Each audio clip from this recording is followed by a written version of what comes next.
Hello and welcome to another movie movie spoiler one way or the other review right here on Stu and Dave's channel of Geektitude, as it's now called. Used to be called World of Stu. I tried to give a few more props, shall we say, to my good old buddy David Turner. It's been a while since we've done one of these. As you can see, the beard's coming in a bit as I'm trying to grow it in support of a good friend of mine, Carl Pavlovsky, or Pavo, as many of you will know him as. If you check him out on his Foot of the Mountain podcast, which you can get on Mixcloud, it's also on iTunes. He posts links to it on Facebook. It's also on various other places, so just look up Foot of the Mountain podcast. He's on a journey to lose £100 in 100 weeks, and he decided that he wasn't going to shave his beard until he'd lost £50. So I said I would go along with him, although starting to look a little bit rough, so I might have to kind of change my mind on that one. Sorry, Pav, but we'll wait and see. All that aside, anyway, let's get on with the movie in question. And today we are going to talk about I, Tonya. Now, as much as I don't want to admit it, I'm 41 years old, 42 years old this year, which means around about the time that this movie is set, for anyone, which was 92 to 94, that sort of period is the main crux of the story. I would have been 16 to 18 years old. So I lived through this when it happened. I remember it. And, you know, I only kind of knew, before going into I, Tonya, I only really knew the story as it had been delivered to us by the media. So all I knew about the story was that an American ice skater called Tonya Harding, her and her husband, Jeff Gillespie, I think it was, and some other cronies that they crowbarred in to help them. They attacked Tonya's American rival, Nancy Kerrigan, by smashing her in the back of the leg with what I thought was a lead pipe, but apparently it turns out it was like one of these retractable police baton things. Damaged her knee prior to the 1994 Olympics to try and make sure that Tonya Harding had more chance of a gold medal than Nancy Kerrigan did. So I remember back in the day it was kind of portrayed as Tonya Harding was like this evil woman, and her husband had got this plot against the good old American girl in Nancy Kerrigan, the all sort of American girl. She was practically a female Captain America, as I remember it. And Tonya Harding was vilified and pretty much destroyed in the press and the media. So that was so anyone who's under 25 years old probably has no idea about any of this. They probably don't know who Tonya Harding is unless they have an interest in ice skating, and then of course obviously they would know this story. So going into this, that was my sort of brief history. So the film is directed by Craig Gillespie, who, off the top of my head, the only real film of his that I know him from is the Fright Night remake, which had Colin Farrell in it and was terrible, so we won't go there. And it stars Margot Robbie as Tonya Harding, the aforementioned Tonya Harding.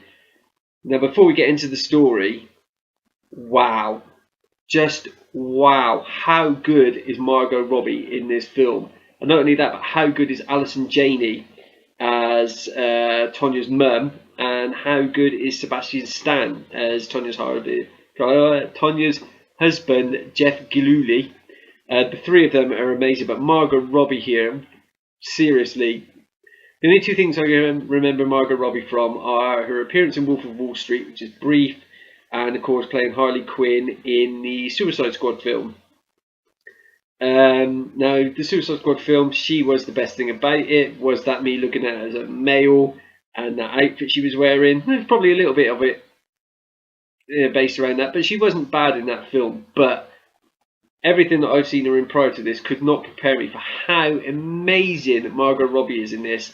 And the fact that the Golden Globes, which happened a few days ago, didn't give her the award for Best Actress and actually went with Frances McDormand, who, again, is a great actress, but Margot Robbie deserves all the credit and all the awards she can possibly get for her portrayal here. Congratulations, by the way, to Alison Janney, who did win the Best Supporting Actress.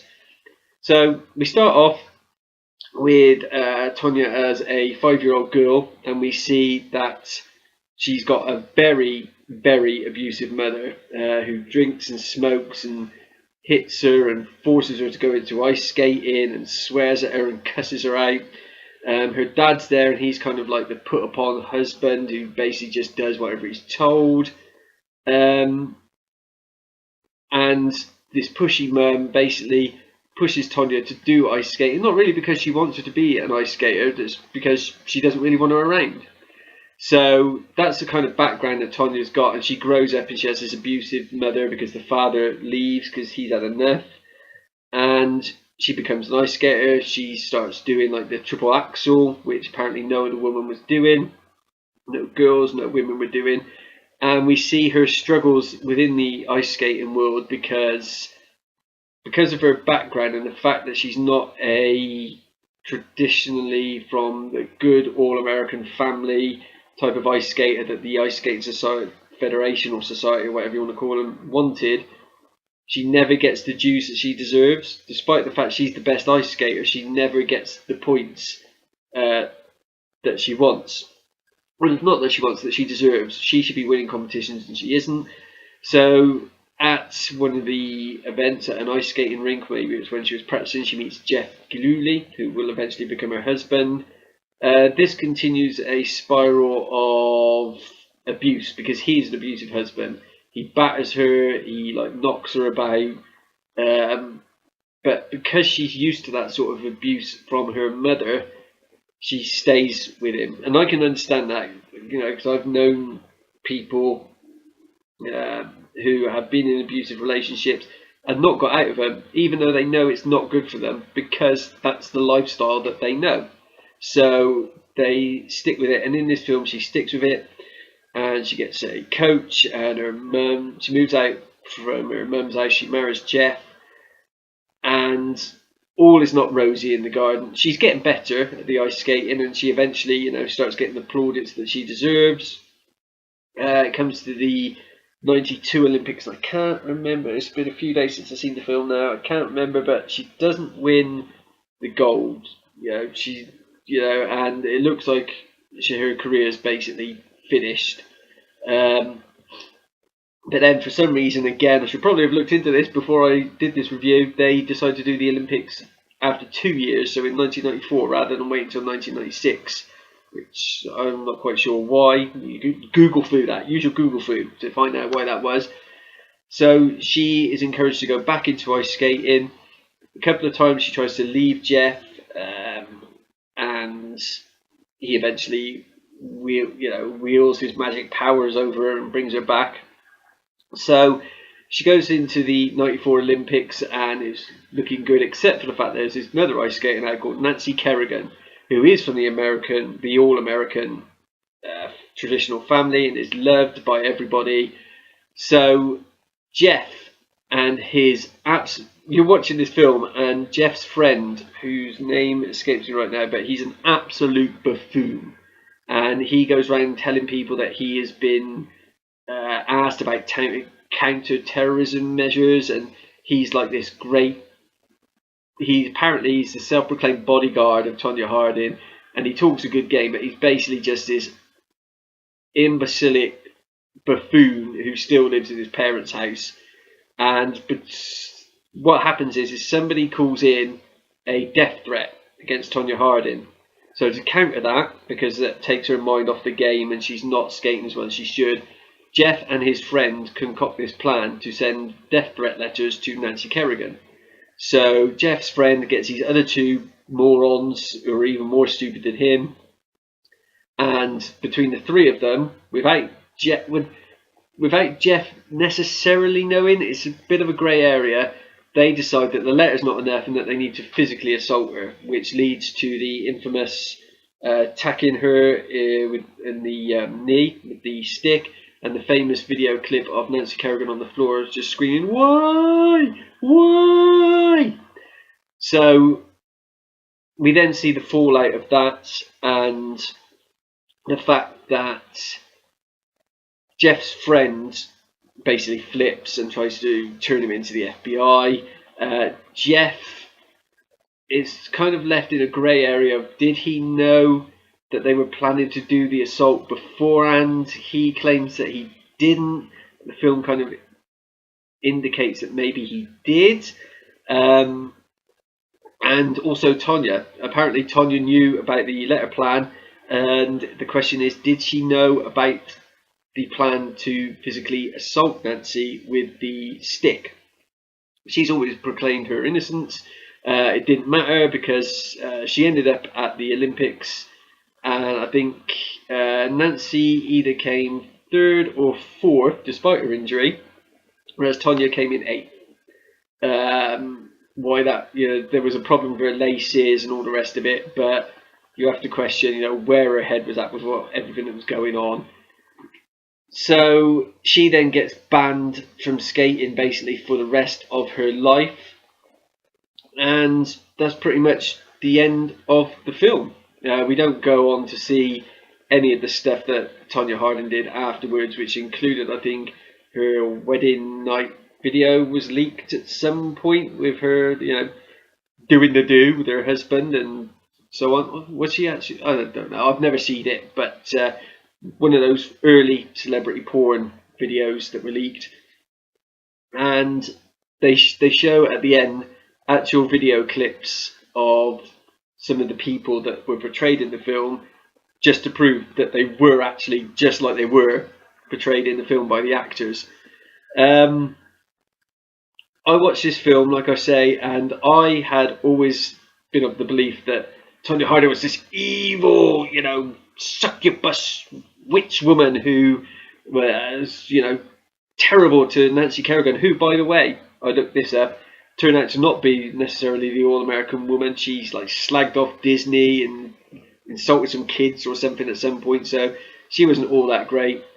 But I came away from this film just thinking, oh my God, I actually felt sympathy for Tonya Harding, who all this time everyone has just been led to believe was the devil incarnate. And you come away from this film just thinking, oh my God, that poor woman, the amount of crap she had to go through in her life. And like I say, Margot Robbie is absolutely outstanding in this film and deserves any Best Actress award that's going out there. I mean, the BAFTAs are out. She's up for the Best Actress in the BAFTAs. She's probably not going to win because Frances McDormand will probably win because it normally follows Golden Globes to BAFTAs to Oscars. It's all the same thing, except for when they made that absolute massive balls up last year, but let's not go there. So yeah, Craig Gillespie probably will never do another film as good as this. Margot Robbie will probably never do another performance as good as this. This film is just absolutely outstanding. And in a year where we are going to see Black Panther, are we going to see Justice League 2 this year, or is that going to be in 2019? I don't know. Anyway, we're going to have Infinity War, and there's going to be another Star Wars film at the end of the year. The Han Solo thing, which is being directed by Ron Howard. All of those films are going to be hard pressed to impress me as much as I, Tonya did. Because right now, even though we're only on January the 9th as I record this, that film, I, Tonya, could potentially be my favourite film of 2018. It's that immense. It's just, there's not enough I can say about it. I'm going to give it, for a score out of 10, I'm going to close this review by giving it a... See, I know I'm bigging it up and I'm saying it's awesome, but something has to be really, really, really, really special to give it a 10 out of 10. So I'm going to give I, Tonya 9.5 out of 10. If you're looking for a film which is, if you're just looking for a great movie, it doesn't matter whether you're looking for a documentary, a film that's based on real life or whatever, just search out I, Tonya. You will not regret it. Like I say, Margot Robbie and Alison Janney, and to a certain extent Sebastian Stan, but not as much as the ladies, I salute you because you are immensely brilliant in this film. So that was my review of I, Tonya. Until next time, keep it geek.